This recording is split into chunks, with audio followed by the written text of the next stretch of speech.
Welcome to the Mockingcast, the podcast of Mockingbird Ministries. I'm David Zoll, your host, and in just a few moments, I'll be joined by my co-hosts, Sarah Condon and RJ Heyman. We come to you every other Friday to explore a few of the places where we currently see grace and its absence playing out in unexpected and compelling ways. We're glad to have you with us. Praise the Lord. Praise the Lord. Okay, the Mockingcast. Here we are again on the verge of another Super Bowl weekend. Speaking as someone who doesn't really care about the Super Bowl, I would love to hear your prediction, Sarah. What do you think is going to happen this weekend? I'm not exactly sure who's playing, to be honest with you. Unbelievable. That is the right answer. Thank God I'm the voice for the everyman this week. Every year at the Super Bowl, Dave sends me a text. It just says, "Yay, sports." So I'm looking forward to receiving that this year. Should I give a preview? Please. I know what's happening. It's the league's most insufferable team, the Patriots, against its most challenging fan base for the Eagles. And I think the Eagles fans really, they claim that for themselves, okay? When Cowboys wide receiver Michael Irvin was injured on the field, they cheered the injury an opposing player. They've really had a well-deserved reputation. But that being said, it's Nick Foles, who is not their starting quarterback. He's kind of a journeyman who had a good half season a little while ago. He's their quarterback because Carson Wentz, their kind of all-pro candidate at rookie, went down with an injury. So basically every thinking person who doesn't live in Massachusetts or Northern Connecticut will be rooting for the Philadelphia Eagles this weekend. I just look at Sarah and I's faces during your explanation there. How long did you last there, Sarah? How long did you track? He was 3 words into the second sentence, and my brain was like, I'm so bored right now. My poor husband, he always has to watch football by himself. I'm just like, I can't. Oh, and It's poor not Josh, ethical. I'll just sit there and be like, this just isn't ethical. And he's like, please leave the room. Do our listeners know where your husband went to college? Do they know? He went to Georgia. So Yeah, which if you're a football fan was just brutal this year. yes. I felt so bad for him. I was pulling so hard for his dogs. I know. He had a fun time watching it, though. Well, listen, that's all well and good, guys. Shut it down. Well, actually, I'm not going to shut it down. I'm going to play to my weaknesses here and go with the first piece of the week is about Tom Brady. It's actually something that I feel like Nick Lannon has written maybe 3 times before, but I love it every time. It's in the Atlantic, The Case Against Tom Brady, written by Adrienne LaFrance. DC opens by saying, perhaps the sight of Tom Brady's chin dimple doesn't blind you with seething rage. I guess you don't have eyeballs. It isn't. What she's trying to figure out why she does not like Tom Brady. She says it isn't his thing with the avocado quote unquote ice cream, or that he's from California, or that he wrote a book called The TB12 Method, How to Achieve a Lifetime of Sustained Peak Performance, or that he tried to sell people $99 science pajamas, or that he married a mega successful supermodel, or that he has a $44 million salary, or his 66,159 passing yards, or his 5 Super Bowl rings, or the fact that he is some kind of football savant Benjamin Button who ages in reverse and physically cannot stop winning. Actually, wait. It is the winning thing. It's totally all the winning. The bottom line is that the Patriots just win too much and people don't like it. Tom Brady has the perfect wife, the perfect face, the perfect life, and people's hatred for Brady, Adrienne writes, is just a function of winning so much. Can you relate, RJ? Yes, I can relate. But I will say there was an interesting article beginning of this month on ESPN.com. The title was something like, "Is this the end for Brady, Belichick, and Kraft?" And what it revealed in there actually is that there is actually a legitimate theological reason to hate Tom Brady now, which seems to be that basically bought into his own myth, and that part of this whole TB12 method, which he's been working on with his private trainer for the last decade and coming out with a book. One thing he basically says is that if you eat right, if you exercise right, if you stretch right, if you think right, that you can play football basically indefinitely and never get injured. So it's almost like the Tom Brady version of The Secret, or the Norman Vincent Peale power of positive thinking. That level of sort of self-righteousness or demigodery, whatever you want to call it, has caused a real rift in his relationship with his coach and fellow players. And so there may be actually something there. And so that's another reason I want him to lose, for his own good, for his own for his own immortal soul. I want him to lose and experience a little bit of humanity, I guess. Oh, you're such a good pastor. I think that's really... Aren't I? I appreciate that, Dave. Yeah. Sarah, what's your sense of Tom Brady? Do you have one? Well, I looked at his recipe for avocado ice cream and it looks terrible. This ain't Brooklyn, Tom Brady. I don't want avocado in my ice cream. That's what I think. The man clearly does represent the law. He is the incarnation of the law for many, many men in this country, I would say.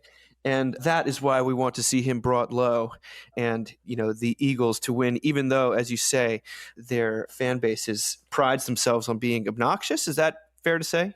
I mean, did you see the video that went viral of the guy in the subway station in Philadelphia who ran into the pole and knocked himself out because he was, and then it was like, everyone was like, oh my gosh, this is after the game. He's clearly been overserved. It turned out it was before the game even started.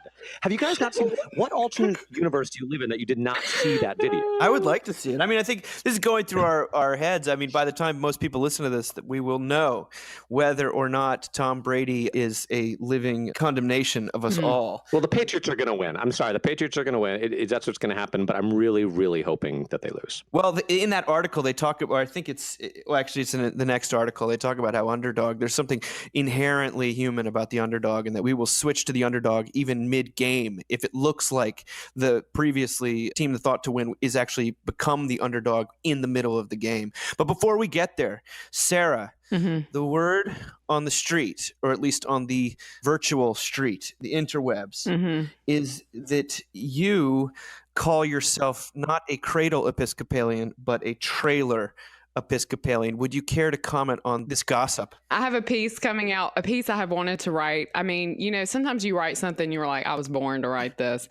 This is that piece. I think it's going to be in Covenant's blog this week about the term Cradle Episcopalian and my great disdain for that description, which I hear all the time. I mean, I heard it at an annual meeting this past weekend. I hear it pretty regularly, but just, on a more serious note, how it can be very alienating for people who are visiting a church. And I just don't get it. I mean, what does that mean? That you've depending on where you live, heard really bad preaching and seen a decline in numbers? I mean, I don't know what I mean. Ooh, zing. She did it. What does that mean? I don't, where's the pride in this, So, I want people to stop using it. I actually want to go to General Convention, which is in Austin. It's this big meeting of the Episcopal Church. It's in Austin this summer. And just walk around with a camera and a microphone and ask people if they're Cradle Episcopalian. And then as they try to answer me, just yell over them like, no one cares, My husband has told me I'm not allowed to do this because he would like to continue to be employed in the Episcopal Church. And I would too, but, I'm a little riskier. So it's a way of saying like, yes, I go to church, but I'm not crazy. I go to church, but it's something I do on Sundays, but don't worry, I'm not going to Bible thump you. Yeah, I get it. I think sometimes people use it facetiously. And what they mean is I come from a long line of workaholic, alcoholic, absent fathers and, people who wear corduroys. And I love that. I mean, use that description all day, because that's at least honest, right? I mean, But you're right. It is obnoxious. I hear people say it all the time, actually.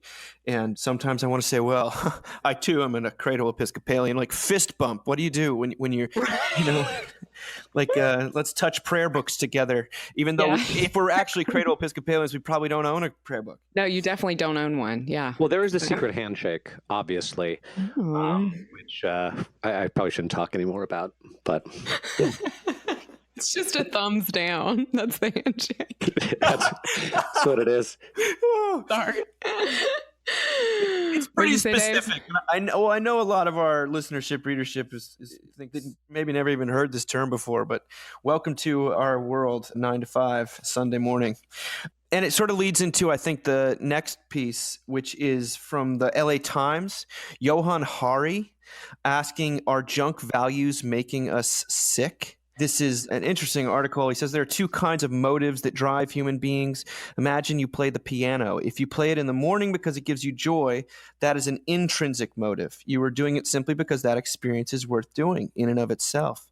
Now imagine you play the piano to impress your parents, or in a dive bar you hate to pay the rent. That would be an extrinsic motive. You are doing it to get something out of it.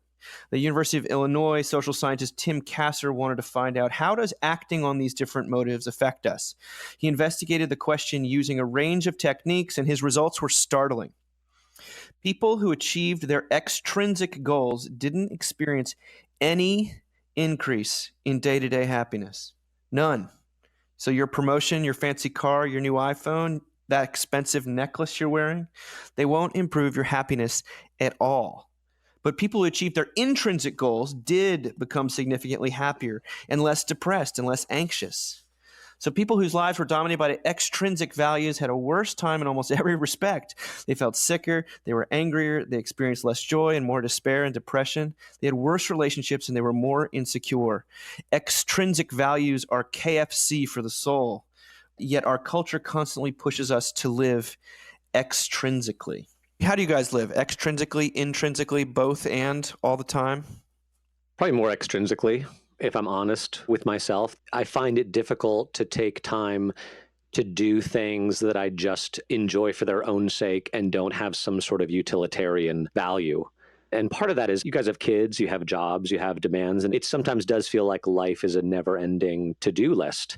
And this is maybe my own thing. There's almost even sometimes some guilt, honestly, in taking time to do something that doesn't produce a measurable result, but is just something that I enjoy doing. And yet I suffer from that as well, feeling like everything is extrinsic and nothing is intrinsic. Yeah, this reminded me of, my husband and I have Mondays off together, which is like a huge gift. I know we're super lucky to be able to do that. I think I was pretty miserable to be married to for like the first 7 to 8 years of like us having that, because I just always felt like we had to do stuff. And I still really battle that. And I have to look up sometimes and remind myself again, right, that we have a limited amount of time together. This is the one moment we have. Like Monday afternoon is always such a weird feeling. It's like, okay, well, if we piddled around and then like went out to lunch or saw a movie, God forbid, I'm like, oh gosh, like there's so much laundry to do. But if I do laundry, for 2 hours or whatever length of time it takes us to get it done, it's like, well, we didn't really relax together. I think that whole usefulness thing is interesting. And also just, obviously social media calls us all to live more and more extrinsically, because there's this need to, prove your value and hustle for your worth. And I feel more guilty of that than anybody else I know. And it doesn't lead to happiness. It doesn't. I always wanted to be a writer. And then, I got to write this book with Mockingbird, which was so exciting. And it was really wonderful to write the book. But I remember thinking it was really fun to write the book. And now it's going to go out into the world. And I suddenly realized that wasn't the joyful part. The joyful part is actually getting to write the book, if that makes sense. And I had expected it to be the going out into the world part. So yeah, it's like when you read these things, people lose a ton of weight, right? And they think they're going to be so happy after they lose a ton of weight, but really it's the same life. Yeah. It made me think also about college admissions, honestly, because we have a sophomore, we're second semester sophomore, next year is junior year. And there is this constant struggle when we think about how our son does or should spend his time, about whether it's more important for him to just do the things that he enjoys and to develop as a human being versus like checking those boxes that are going to look good on a college resume. Should he take the time to do an SAT prep class? Should he do more community service, or, which community service is a good thing. But if you're just doing it to put it on the college resume, then what's the point, as opposed to him, again, doing those things that are going to develop him as a human being wherever he ends up going to college. And luckily, actually, when we talk to people at his school, they are much more on the intrinsic side of things. They're like, look, just concentrate on raising the best person you can, and where he goes to college is where he's going to go to college, where most of the pressure, real or perceived, comes from actually his other parents, who you see doing extrinsic things to try to get their children lined up for the best possible, admissions outcome. And then it fills you with anxiety. Should I be doing the same thing? Yeah. So I'm starting to feel that pretty acutely. That's super interesting. I mean, clearly my mind goes also to how people think of their faith, because I think a lot of times you become a Christian maybe at first because you resonate with the message of the gospel. The Holy Spirit is involved in some way. There's something deeply intrinsic about it, but oftentimes isn't it pitched as an extrinsic thing? Like, this will make your life better. This will fix your problems. I see a lot of people at our church, they'll stick around for 2 to 3 years hoping that all of their pain will go away. And when it doesn't, they blame you or they blame God. That's God can handle it, I think. But they were using their faith, and I don't think there's ever like a purity of any of our motives involving any of this stuff. Right. I think we're always mixed, even at our best. But it did remind me of something that Father Stephen Freeman wrote for his blog that we quote all the time now. He's an Orthodox priest, but he wrote something called Why the Spiritual Life Doesn't quote unquote work. He says, we look to our faith to solve problems, whether we suffer from psychological wounds or simple poverty and failure. We look to God for help. By the way, I think that's perfectly fine and wonderful. He goes on, the spiritual life and the techniques we imagine to be associated with it are the means by which we quote unquote help ourselves, and God will do the rest. This narrative, however, is simply not part of the Christian faith. The progress, improvement, better life scenario does not jibe with the account of the Christian life as given in the New Testament and the tradition. The prayer and fasting, almsgiving and confession that are at the very heart of the Orthodox way of life, and you might just say Christian way of life, are not techniques or ways of self-improvement and betterment. They are the embracing of a way of life in which self-improvement and betterment are beside the point. To observe improvement in ourselves is to abandon the way of humility and repentance. It is the nature of the Orthodox, and again, I would just say Christian way, that we become increasingly aware of our failures rather than our progress. The kingdom of God, he writes, will not be populated by the successful, the well-adjusted, and the wise. It is the failures, the foolish, and the fragile who will enter ahead of us, or at least those who are willing to risk their lives in such a manner. The modern narrative is not only false, it creates expectations that are never truly met. I find that to be deeply true, what he's saying. I think we can even game it the other way. We can sort of say, well, I'm going to embrace this way in order to secretly get better by not getting better. I think that it is impossible to short circuit your self-improvement brain or the glory-seeking side of a person. But it is, as John Zoll writes in Grace and Addiction, getting worse is getting better. I really think that is true, because it involves also a sort of a sense of humor about yourself and taking a little less of yourself rather than more of yourself. But maybe I'm extrapolating too much from this. What do you guys think? I think it's a tough message to preach and to live because, I think it's true. I think it doesn't sell. The people are still looking for a way out. They're still looking for something that works. And there's a great temptation to want to give them something that works, and not just to give that to them with what you're saying, but with who you are. I feel that pressure all the time. Like, am I being an example of improvement or peace or joy or all these sorts of fruits of the Spirit that I pray will be made manifest in my life? And what will people think of me if they see who I actually am? If I'm honest with what's going on in my life. So I think it's absolutely true.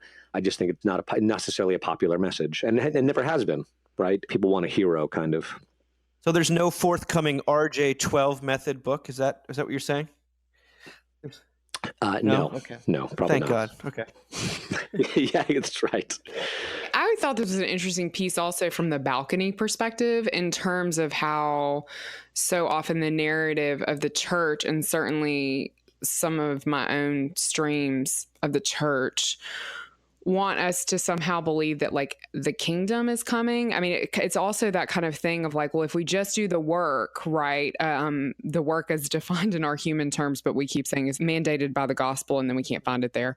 But if we keep doing the work, then the kingdom will be here. And we just sort of leave Jesus out of that equation. And I think this is so similar. It's just this idea that, if we do the work, then it's like God's going to meet us halfway, or whatever all those terrible phrases are. It never functions that way. It is a hard message to preach, RJ, but you always preach it. I mean, honestly, I usually hear this from you, Thanks, Sarah. it's true. It's like, I love that he raises up these like desert mothers and desert fathers, because I read a lot of them in seminary, but never really had someone point out how much they suffered and how they were called to suffering. I mean, I think that is actually the best takeaway we can get from them, right? Because their Christian life is our Christian life, and we're called to the same suffering in a lot of ways. So it's a hard message to hear. It's a hard message to preach, but it's so relevant. Well, it's certainly interesting because you really do deal with folks that, life doesn't get better. In some ways it gets worse. And is that the test by which your faith stands or falls? And I know that none of these things are that conscious. I like Stephen Freeman. He always invokes the desert mothers and fathers. It's like almost, maybe that's what it means to be Orthodox. I think there's a slight underestimation of the psychological aspect that we will turn, even if we phrase these disciplines as a way of undisciplining yourself, or these disciplines as a way of killing yourself rather than improving yourself, or making yourself less rather than more, we still, the human psyche, the sinner's DNA, will take that and turn it into a ladder. So I don't know how helpful it is to even surface those things, yet at the same time, I also deeply attracted the way he talks about it. And the way he references AA, I think, is not a coincidence. I mean, what he says reminds me a lot of what Gerhard Forde says in his incredible essay on sanctification in this little book, which has the just hot title of 5 Views on Sanctification. Just really, it's a beach read. It's a burner. It does. But what he says is so amazing. He says that sanctification is just the art of getting used to your justification. In other words, getting better is just getting used to the idea that you don't ever have to get better, and that God in his mercy actually hides from us any progress we might make, because we'd be so tempted to take credit for it and start to pin our hopes on it rather than on him. We'd start to look at ourselves and not at what Jesus has done for us. But then, Sarah was talking about preaching this message. It is a message that preaches, and it brings comfort and hope to afflicted, worn out people. I think where it gets complicated is it's not necessarily a message that gets things done, and people want to get things done. It's not sort of an inspirational can-do, let's put our shoulders to the plow and really, accomplish something here. It doesn't do that. And so maybe that's where You're not speaking from experience here, are you? No, purely hypothetical. It's purely listeners hypothetical. that don't know, RJ and I were involved in starting a church that preached this message. And let's say it's a little self-defeating when you're trying to get the bills paid. Well, and it makes me wonder, like, what the boundary, here I am, I'm a priest, and I think I'm a preacher and I'm a pastor, but I don't know if I know what it means to be a leader, quote unquote. What does it mean to be a leader who preaches this message, who, will have bills to pay and buildings to build and ministries to build and people to lead, quote unquote. I'm not sure how this message feeds into sort of leadership or what that even means in the Christian context. Josh and I are addicted to the show The Path. Have you guys watched The Path? Yeah, with Aaron, the guy from Breaking Bad. Yeah. It's about this cult, and he is, at this point, has become the cult leader. And so he's asking himself these questions about, like, what does leadership look like? And his version sort of this cult, his version of this religion is much more passive. And now that he's at the head of it, like, he actually is having to, air quotes, sort of preach in a very different way.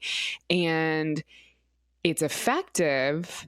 And then you see him in his personal life, and it's kind of killing him on the inside. Like, it seems like the more that he preaches, like, we're going to heal this planet and everybody needs to join this movement and we're all about love and light and blah, blah, blah, the more, like, he gets a divorce and, like, he misses his kids' play. And, like, last episode, somebody tried to bury him alive. It's just fascinating to me. Like, the whole point, one of the points when you preach the gospel, you don't want to discourage people's intrinsic love of God. And I think that's the danger you run when you preach against the extrinsic thing, or at least you label it as killing in this way that it really is. But then my trepidation is always, you don't want to rob people of their Christian joy. In other words, I hear, and I'm just kidding, but there is a sense in which some people I knew a guy intrinsically want to do these disciplines, want to, go to church more often, want to do these social justice things. Like, you don't want to discourage that.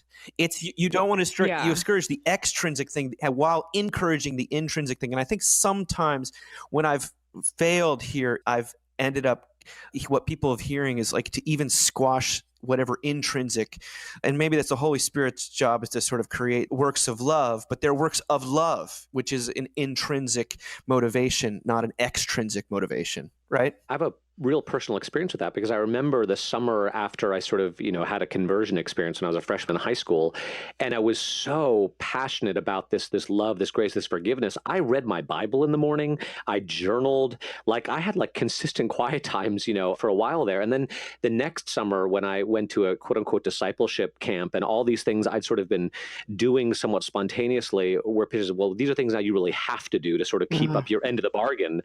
Honestly, I've struggled with it ever since. As soon as it became something I was supposed to do rather than something that I just wanted to do, it took all of the joy out of it. It made it into something that I was doing out of guilt rather than love. Well, I don't know how else to segue into our final piece, because it is about sort of different approaches people take to a very touchy subject. But it is this wonderful article in the New York Times Magazine by Kate Bowler, professor at Duke Divinity School, and she's written a book about the prosperity gospel. And she was diagnosed with stage 4 colon cancer about 3 years ago. She wrote an amazing thing in the New York Times about it, and just a remarkable woman. And she calls it "What to Say When You Meet the Angel of Death at a Party." The angel of death being her, who's basically had 3 months to live for the last 3 years, and what that's like. And she says, when it comes to small talk, I am the angel of death. A friend, what a great line. A friend came back from Australia with a year's worth of adventures to tell and ended with a breathless, "You have to go there sometime." He lapsed into silence, seeming to remember at that very moment that I was in the hospital, and I didn't know how to say that the future was like a language I didn't speak anymore. But what does a suffering person really want? How can you navigate the waters left churning in the wake of tragedy? I find that the people least likely to know the answer to these questions can be lumped into 3 categories: minimizers, teachers, and solvers. The minimizers are those who think, I shouldn't be so upset because the significance of my illness is relative. These people are very easy to spot because most of their sentences begin with, well, at least. And she tells a story of her sister being on an airplane telling someone about Kate's diagnosis, and the person saying, well, at least she didn't have to live through the Iranian Revolution. And, she jokes, she's like, my sister didn't realize she'd been entered into the suffering Olympics. But she also pinpoints how Christians do this by talking too much or too quickly about eternity, about heaven, and that's a way of minimizing, just get it in perspective, just it's not as big a deal as you think. In other words, stop feeling the way you're feeling. But then she says the second exhausting type of response comes from the teachers who focus on how this experience is supposed to be an education in mind, body, and spirit. I hope you have a Job experience, one man said bluntly.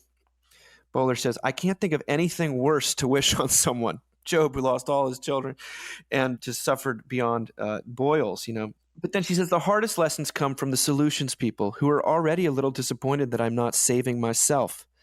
There's always a nutritional supplement, Bible verse, or mental process I have not adequately tried. They are tallying up the sum of my life, looking for clues, sometimes for answers, for the purpose of pronouncing a verdict. But I am not on trial. Now, I'll get to her final sentiment, but before I do, you guys are both in hospitals all the time and dealing with these actually on the ground. Did you find her discussion here or her categories, do you find them accurate? I thought they were great. I really had a moment where I was like, okay, which one of these am I? You know what I mean? Because I don't get this right a lot of the time. And I'm probably a minimizer, at least in my head. I know, like, when I'm with someone who is imminently dying, in my head, I'm always like, oh, well, they get to go home to Jesus.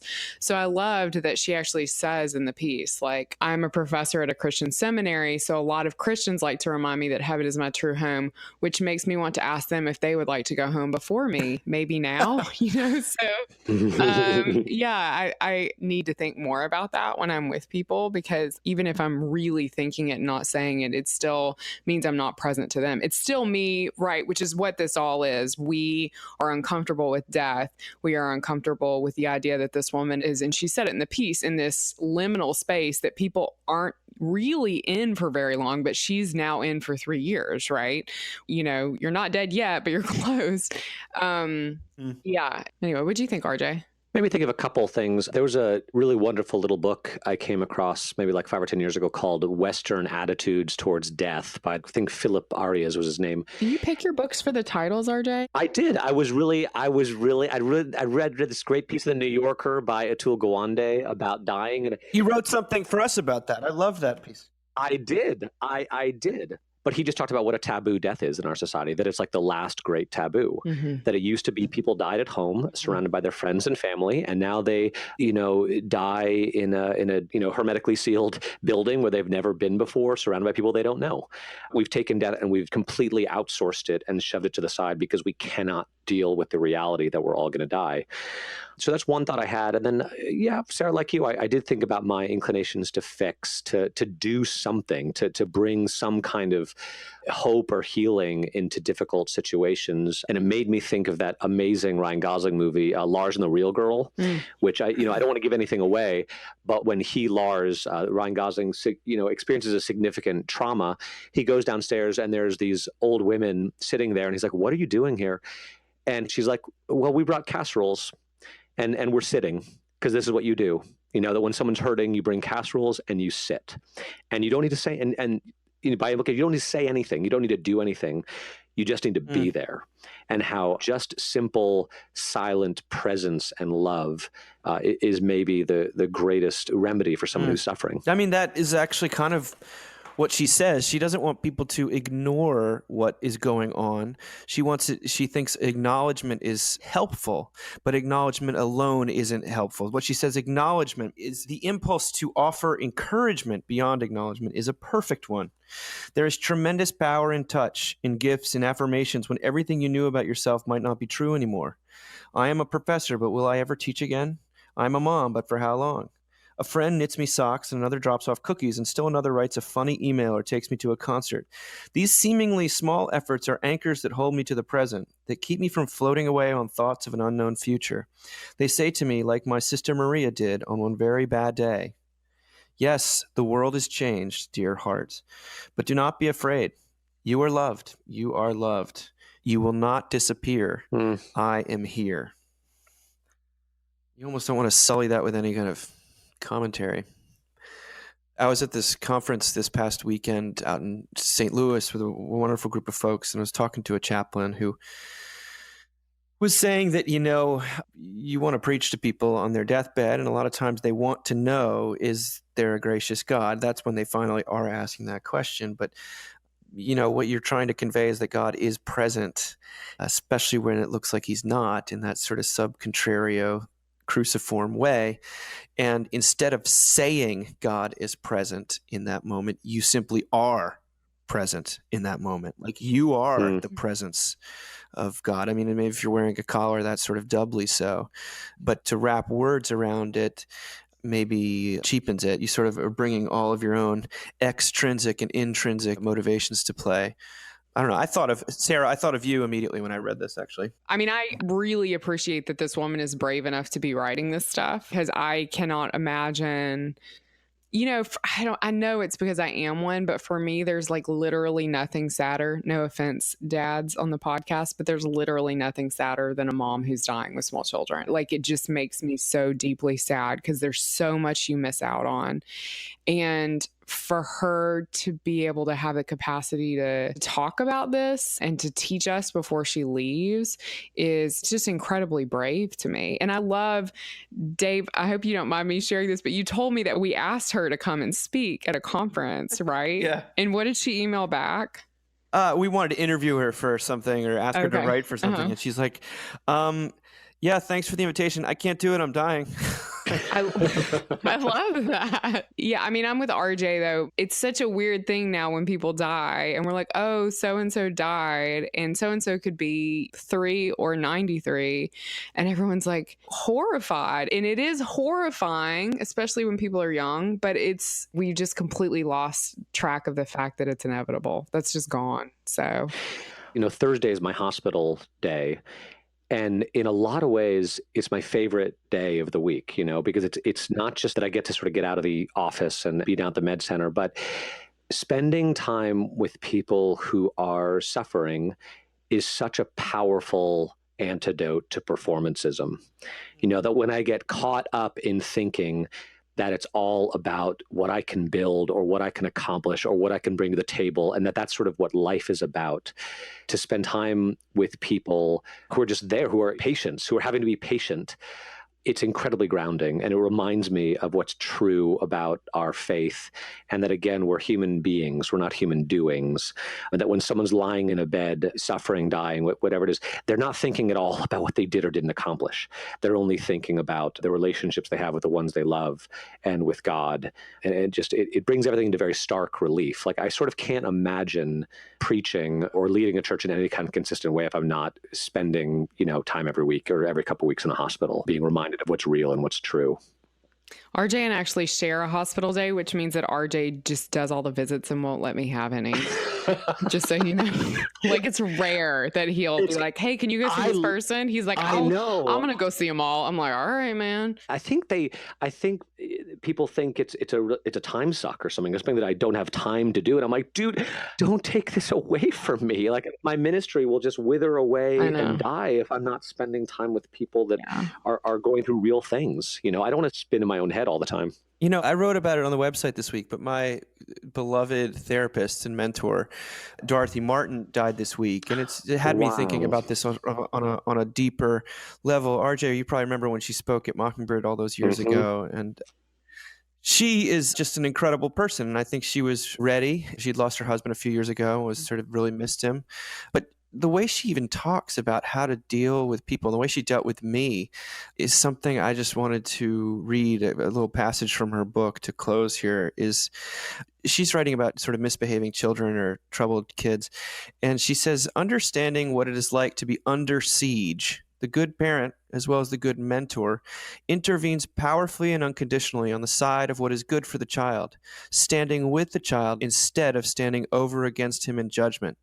Such a stance is in fact derived from the way that God enters into human suffering with mercy, moving first with grace, not waiting for bad behavior to change, and with patience, that is to say, sustaining and accompanying the human being without coercion. That, my friends, is where I would end. I'm going to get a little teary here, but Sarah, did you want to say something to end? I don't know, man. I think that's good. Okay, well, amen to that. Yeah. We'll be back in a couple weeks, but before we do, just want to throw out an announcement about the New York City Mockingbird Conference. Well, actually, we've got Tyler coming up in just a few weeks in end of February. If you're anywhere near Texas, we would love to see you. It's always a blast. It's sort of the hidden gem of the Mockingbird time. But we also have April coming more quickly than we think. Postcards are going out this week. We've announced more and more speakers. It's April 26th to the 28th. Sarah is going to be the chaplain this year. I will be there, and we are praying not only that Tom Brady would be brought low, but that R.J. Heyman would be brought to New York City, given all of the vigil many demands of his time. The vigil starts now. So write in your fan mail, your hate mail to him, but your fan mail to there. I would love to be there, Dave. We're going to pressure him every single time until we get there. Sounds amazing. So check that out. That's at mbird.com/events or conference.mbird.com. And that's it. Talk to you in a couple weeks. Bye, guys. Bye. Bye.